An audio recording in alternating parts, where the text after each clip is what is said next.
Hey friends, welcome back. My name is Taryn. Hey, hey, hey, and I'm Tate. And this is Plant That Says Podcast.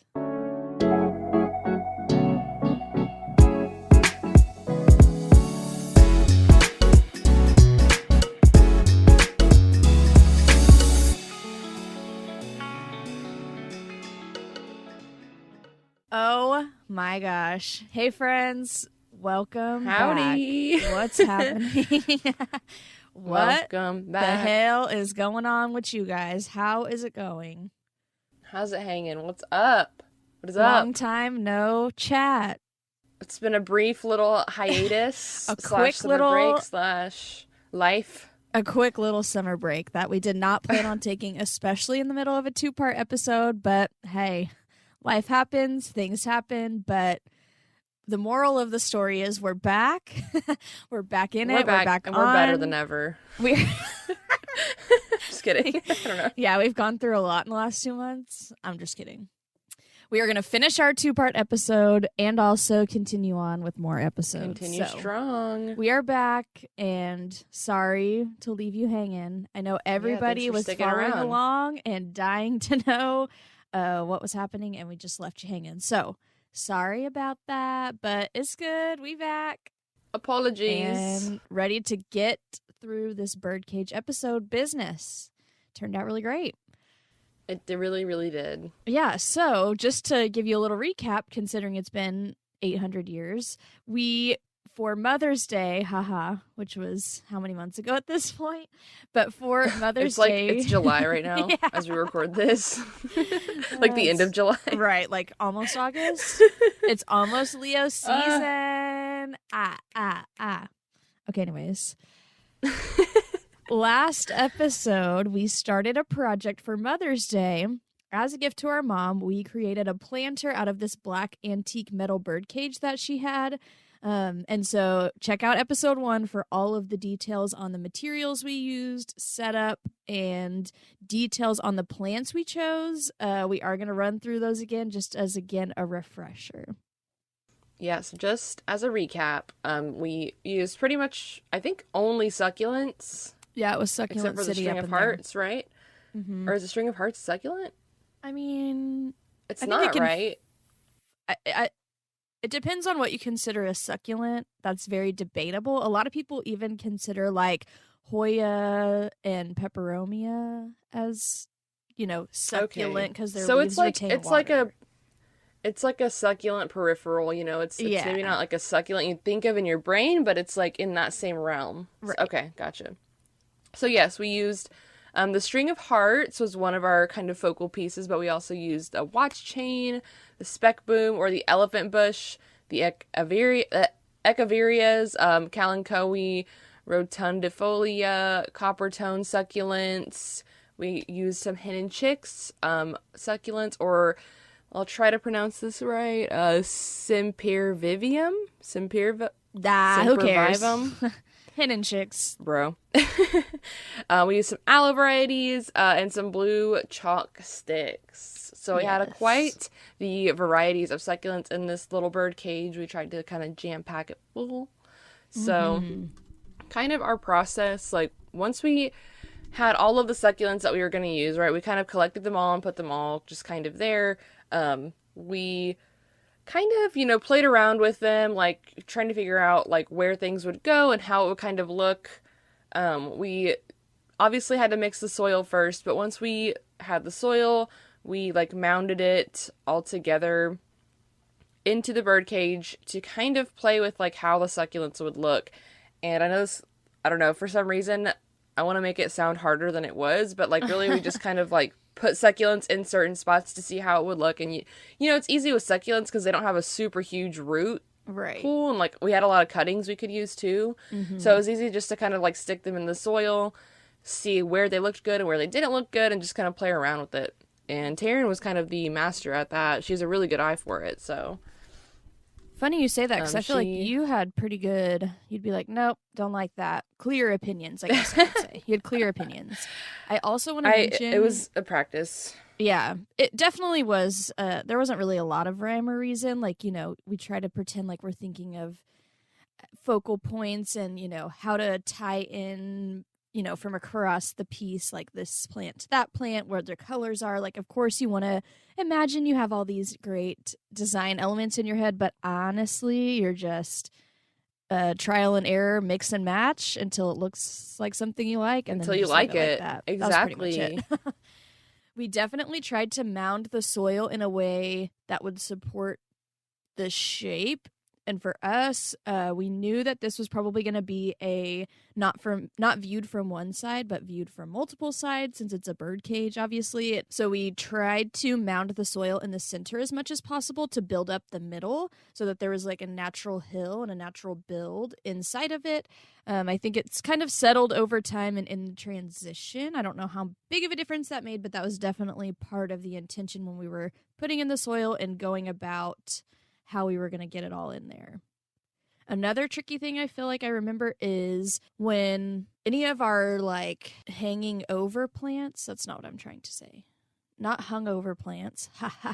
Any of our plants that were like plants that would kind of hang out of the stick out of the sides of like the bird edges. cage. Yeah. I will say those were a little tricky because we planted them. They looked great, but then getting it in the bird cage was kind of tough to make sure none of the pieces got broken. And of course, naturally, some of them did. That happens. But putting all of the spillers on the side, it was a plan. It was a strategy. But then, getting it in the bird cage and then pulling it back out so that it would hang over the sides of the bird cage was kind of a little bit of a thing. Ooh, another tip. I know you mentioned this, Tate. We used a lot of cuttings. So we did have some already rooted plants, which again, not extensive root system. So it wasn't really a hard thing to plant. But I will say, when you get your cuttings ahead of time and then let them callus over for a couple days before so they're ready to plant, it's so much easier to just stick them in and then pull them out and re-stick them in than worrying about the roots. Obviously, the rooted plants are going to grow faster. It's going to take a while for all of those cuttings we put in there to establish roots to then grow. So obviously that'll affect your overall timeline for this setup growing up and out of its little situation, but it was much easier to set up. I feel like our focal pieces, like the big, like maybe rosettes or the big things that we wanted to catch a lot of attention to, did have roots. Mm-hmm. But like all the cuttings were so useful to like just fill in the space and like, fill in the areas around the focal pieces. And if you had areas that were just kind of little empty looking, I don't know, just if you had any areas that were empty looking, you just stick a succulent in there, see which one looks the best. That was fun to play around with. Yeah. Such a good point. Setting our focal pieces, like putting the big ones where we wanted them, and then just filling and filling. And you always underestimate the amount of both soil and plants you need. Right. You see whatever size you're working with, and I felt like we had so many succulents to pull from, and it still ended up looking pretty filled out. But I feel like we could have put more in there if we really wanted to. We could have pushed it. We could definitely have squeezed in another, 20 cuttings probably. So that's even if your vessel, whatever you're building your planter in, looks small, overestimate on your plants, because I promise they'll all fit in right there. You can definitely squeeze some in. Of course, as things grow over time, some things will grow bigger and some things will get kind of choked out, but it looks better when it's all the way full. Another thing you can do to help with that is add some top dressing, some nice looking pebbles to cover random bits of soil. That kind of helps fill in any gaps, but it calls attention almost to the areas between the plants, depending on what color you use. So just kind of keep that in mind. You're always going to need more soil than you think you are, and you always are going to need more plants than you think you are. Our favorite thing, right? For sure. And of course, this is all subjective. Like, if you like the top dressing and you want an area of top dressing, do it. It's all up to what you want to do. So yes, there's always a place for negative space. Exactly. We were going for an overgrown situation, but there's definitely, again, that's a design element. So you can totally choose that. So once we got the dang thing planted, we had all the plants in there. We watered it. So just to see where the water would come out, we did end up just duct taping the sides where the little drawers that I bought, which were the inserts, had handles, just to help keep the water in. And then again, as a kind of recap that we didn't mention this episode, we had a stackable situation with holes that we drained in it so that the water would drain through. Once everything was planted, we kind of gave it a good watering to help set the soil. see what places, what moved stuff around. Y'all know how it is. As soon as you start watering, things start moving, and you're like, no, no, no, no, no. Go back. And so we did that not only to set the plants kind of in there and obviously give them the water they need, but also to see how heavy it was going to be. And it was really heavy, like so heavy. She was heavy. I would definitely recommend, if you are doing something like this, to find a way. I should have done this, didn't get around to it, but find a way to either, have y'all seen those things that you can find at like literally any big box store that you can put, it's like a plastic disc insert with drainage, and you can put it in any pot and it'll kind of like hold the soil up at the top, and then it'll leave, that way you're not filling everything with all the soil that the plant doesn't need, / it makes it heavier and it's wasteful. Yeah. I almost feel like true. we should have done something like that. Their roots don't need as much soil as there was in the vessel we put them in, honestly. And also it just ended up being so freaking heavy. So if we were able to take some of that soil out somehow, that would have helped lighten it up a little bit, but we didn't. And at the point we were at making it was done. We were kind of in too deep. That's the way it was going to stay. To change it at that point. Revamp. But learning, this is how you learn. Exactly. So with that in mind, I went to my partner Kyle and was like, hey, help me figure out the bottom of this, because we mentioned last episode that the bottom of the birdcage had this metal sliding piece that was going to be really hard to get the planter inside and then slide it in. And so what we ended up doing was getting a piece of wood. I don't remember what kind of wood. Wood's expensive right now, so it was just whatever kind he could find. So we ended up getting a piece of wood and sanded it down and painted it black so that it obviously matched the black birdcage and didn't stand out as something different. We then attached 2 hinges on one side so that it could flip open rather than it being a sliding mechanism. Obviously a lot easier to deal with. We did have to add some wood on the inside of the birdcage so that we could screw the screws in, like the screws needed something to attach to besides the thin metal. So we had to put a little piece of wood right on the inside of the bottom so that we could screw in the hinge pieces.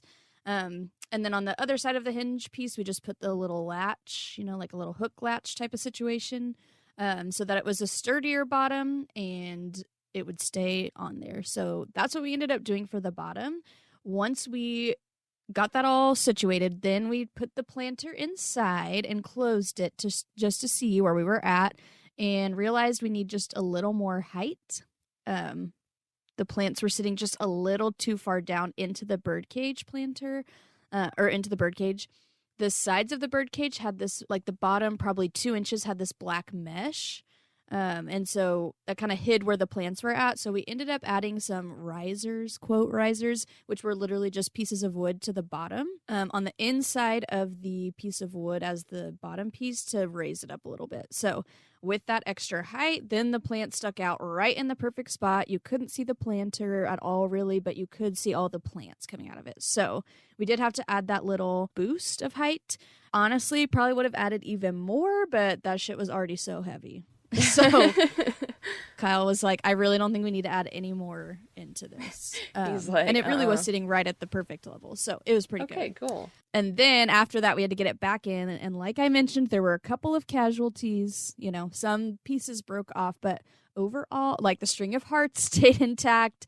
And then once we were able to get it all closed up and it already had been watered, I pulled out all the little spillers and thrillers so that some stuff was sticking up out of the top. Cleaned her up a little bit. Yeah, and made it look the way we had envisioned it to look. Again, with it being heavy, originally the plan was for this to hang on a stand that it came with. So the birdcage originally came on this cool stand. However, it ended up being so heavy that it's not going to be hanging anywhere. It is now a table piece. So it's going to stay. Yeah, it is now a table piece. So with all of that, we finally finished it. It is a table piece. Now, when it comes to taking care of it and giving it as a gift, basically, it's all succulent, so y'all probably already know what I'm going to say about what it needs. It needs sun. It needs lots of sun. I don't really know what else to say about it other than that. As far as the light goes, if it's somewhere too shaded, obviously it's not going to do well because succulents need sun. And for watering, so Again, they're succulents, so they don't need too much water. You just water it when the soil dries out like we normally do with succulents.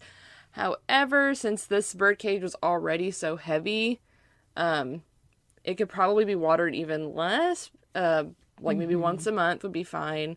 And for us, we use like a super dry mix for the soil. So if it does end up looking like it needs more water, I guess you could water it more. Just remember, it's always easier when you see it needing water. It's so much easier to get it back to life in that way than when you overwater, especially succulents. There is and no they start rotting back. And you're like, wait, no. Yeah, there is no coming back. I also think that it would be helpful. I almost want to get Mom one of those. I don't really know what they're called, but it's like, it seems like a sciencey thing, Tate, so you probably know. Oh. It's like a plastic bottle, but it has a little spout, like an angled spout. Mm-hmm. You know what I'm talking about? Like you squeeze it and then yeah, comes and up like and squirts like a pipette. A small stream. Yeah, but like on a bottle. Oh, okay, that's interesting. I don't think I've ever seen that, but that's cool. I think if I were to show you, you would be like, oh, yeah. Anyways, basically it's like a ketchup bottle or something, like a plastic bottle with a top that has a little angled pour spout. And so I think using something like that. I know exactly what you're talking about. Okay, yeah. I was like, I don't know what they're called, though. Me either. Yeah, those things are thebomb.com. That would be awesome for this. Right? Like, I think that would be super helpful, not only because it's in a birdcage, so reaching in the birdcage, but also you can make sure to water right where the plants need it and not really add a whole bunch of excess water in the areas that don't really need it. I mean, we definitely filled the whole thing with plants, but they're not going to need a deep, full drench watering that often. I find with my succulents, the more I leave them alone, the happier they are. So, yeah, exactly. If you could just do little spot treatments. Yeah, little spot treatments. And another reason we chose succulents for this is if one of the succulents in there starts to die or look rough, yoink, pull it out. Done. Then, of course, you can go back in and stick your cuttings back in to fill that space, but it's really easy to maintain if you are having maybe some watering issues or for whatever reason that one plant in there is just not happy. You can just pull it out and it really is not going to affect the rest because, again, their roots really are not going to be all entwined, at least for the first, 6 months or something like that. Maybe if you have a planter for years and years, it could be different, but for this type of situation, it's going to be really easy to maintain.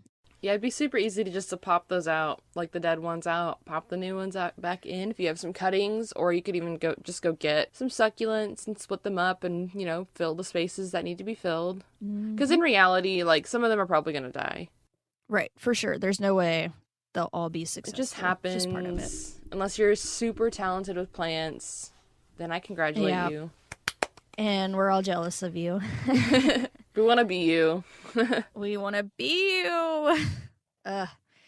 So another little thing to note in taking care of something like this is just checking in on pests.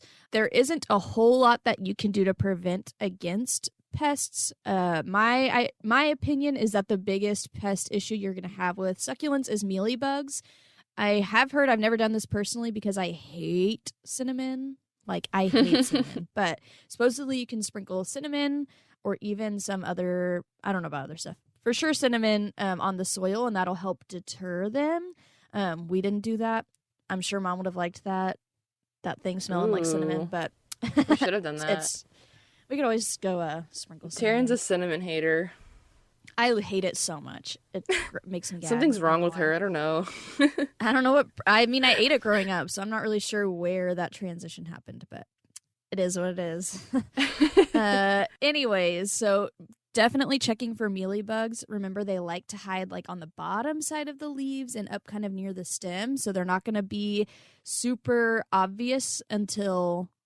But at the point that they're becoming super obvious, you've got a lot of them. So you want to try to check in on it more often than not, which I know can be kind of a pain in a big planter like this, but also in a big planter like this, trying to get rid of them once they're taking over is going to be really, really challenging. So definitely want to encourage you, if you're doing something like this, to just check in on the pest every couple weeks, make sure you're not seeing anything. If you see some mealybugs, my go-to is just dipping Q-tips in alcohol, like isopropyl alcohol, and then just wiping them off. It kills them and it helps I mean, you know they're dead, and you can get them completely removed from the plant. Yep, it's gross, You can though. also, if there's a lot of them... It's pretty gross when also, they turn yellow.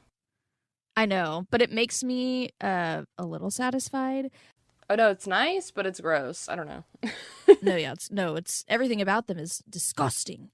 But Disgusting. there's been so many times that I see a piece of perlite stuck, and I freak out, and I think it's a mealybug, and I go to do that, and it doesn't turn yellow. So it's like... And you're like, oh. It's a great way to check and know for sure that it's a mealybug. Oh, yeah. When you do that with alcohol, it turns yellow, and you're like, bye, bitch. You're like, oh. It's pretty gross.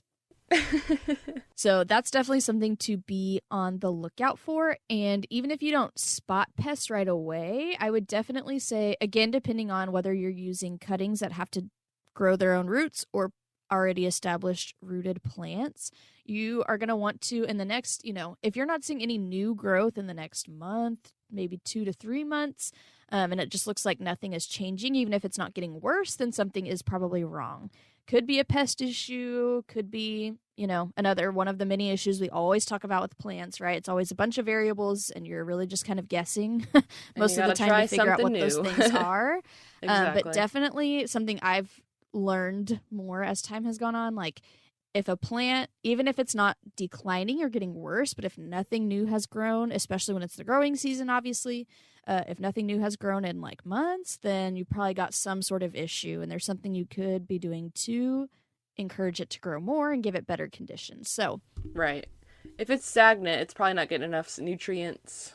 Right. Even if you don't know if there's an issue or not, if you've not noticed anything new, if it doesn't look super like happy and it's growing and there's new stuff happening, then I would definitely give it a good check and maybe just, consider what could be done better, I guess. Yeah, try something out. Move it to a new location or, begin the process of, diagnosing what's wrong with it. And also, I just thought about this, is like, this whole thing that's jam-packed full of succulents is probably the perfect place for some of these pests. This is their dream home. They're like, wow, look at all these plants. Yeah, exactly. So that's why it's important to just be vigilant and just always keep an eye on it.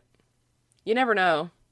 You just never know. Yeah, every piece of every plant we put in there, Taryn and I looked real hard to make sure there were no pests. So yeah, we rinsed them all off. We did all the things to make sure. So we started on a strong foot. We definitely pest treated the soil a little bit, but you never know. You never know. Okay, so though it wasn't Mother's Day when we handed this beautiful gift to Mom, she loved it. She did. Yeah, she, of course, in true mom fashion, she loved it. She was so excited to get it. She had to wait for it for forever. So forever. And it's kind of almost a tradition at this point in our family. We give our mom the most hideous gifts usually. Like one time, I was feeling so artsy. This was like a long time ago, but yeah, you were in high school. Yeah, probably. We still lived at home. Yeah, exactly. We were still in the house. But we bought her this cake stand and we were like, we'll paint it. It'll look so cool. And in my head, this idea was such a good idea.